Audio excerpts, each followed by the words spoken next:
Hello, I'm Dr. Kate Whimster, naturopathic doctor, and this is 4 books I return to plus 2 runners up.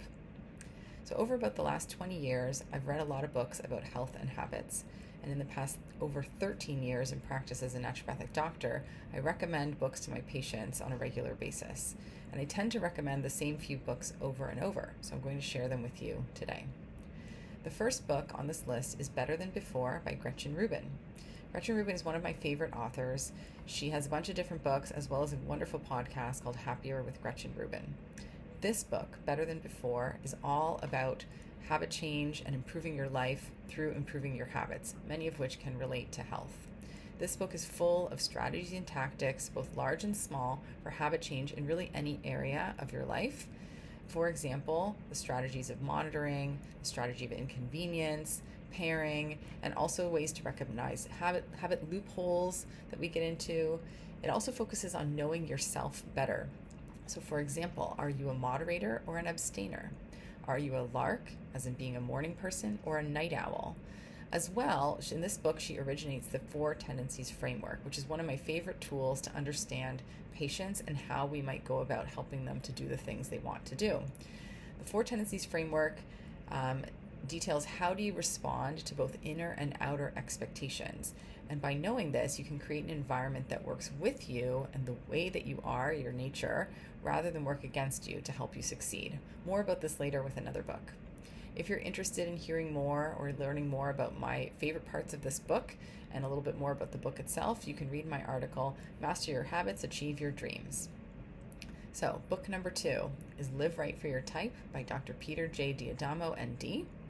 This is actually not Dr. D'Adamo's first book about blood type, but it is my personal favorite.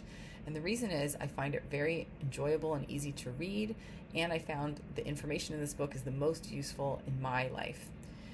It builds upon his first book, which is Eat Right for Your Type, which is all about how blood type, as in your ABO and RH to some degree, RH blood type, relate to health and what type of foods are best for you to eat. But this book goes a little bit further and brings in more information about secretor status. So secretor status is another genetic marker that can influence health and disease risk. You can either be a secretor, which is 85% of the population, or a non-secretor, which is about 15% of the population. So this book includes more information about secretor status and refines the food recommendations based on secretor status, as well as includes quite a lot more information about lifestyle and behavioral and exercise recommendations by blood type. For example, I'm a non-secretor, and so learning more about being a non-secretor and what that means for my health has been incredibly helpful for me in terms of assessing my disease risk and what I need to do with my diet. So I have quite a few articles about blood type diet on my website. You can check out all my articles. If you go to the side under categories and click on blood type diet, we'll list all my articles on the blood type diet. And if you're already into the blood type diet and want to learn more about the genotype diet, which is further work by Dr. D'Adamo, you can also read articles about the genotype diet and Swami genotype on my website. The third book that I'm going to talk about is Meditation as Medicine by Guru Dharma Singh Khalsa, MD. So this book, I read it maybe 20 years ago, maybe a little bit less than that, quite a long time ago. I still come back to it because it connected me to the importance of meditation and the potential it has to improve health. And it really started me down a path of doing daily meditation, which is a habit I still continue to this day. Back in 2013, so about 10 years ago, I challenged myself to meditate for 100 days in a row, and I wrote quite a few articles about that.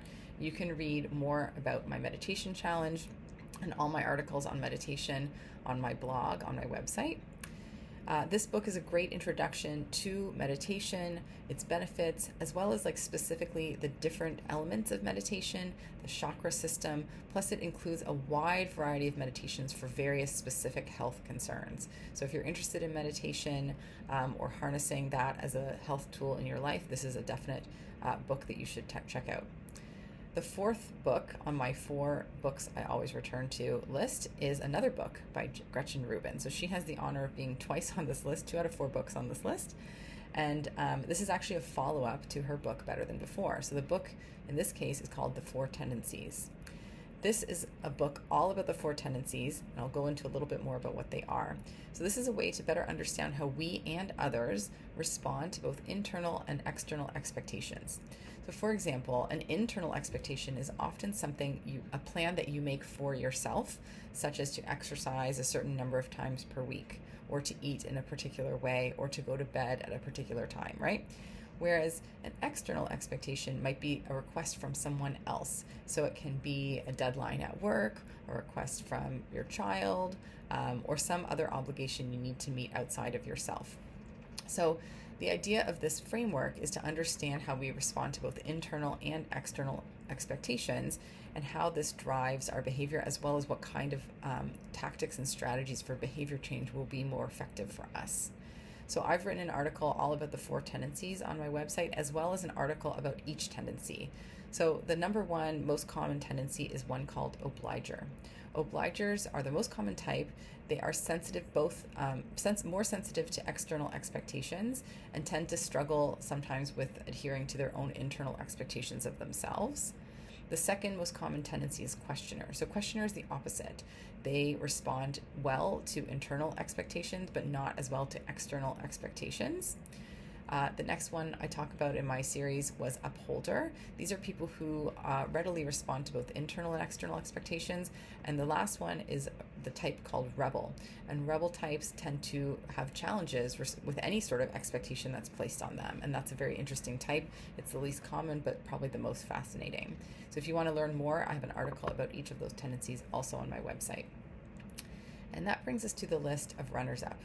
So these are two books that I'm currently reading or almost done reading that I already recommend to patients, even though I haven't quite finished them, and are really likely to end up on this list and influencing a lot of how I work with patients. So the first one is called Good Inside by Dr. Becky Kennedy. So Dr. Becky Kennedy is a psychologist. She's also a mom of 3, and she has a really amazing and powerful parenting philosophy that she calls Good Inside, that is really just rooted in the belief that we are all good inside, as it sounds, right? I've been following her on Instagram for a long time. I've taken many of her online courses, and I am also a member of her online community. And really, I find her work incredibly helpful in terms of my experience as a parent, but also how I view and treat myself and how I relate to others, not just my children.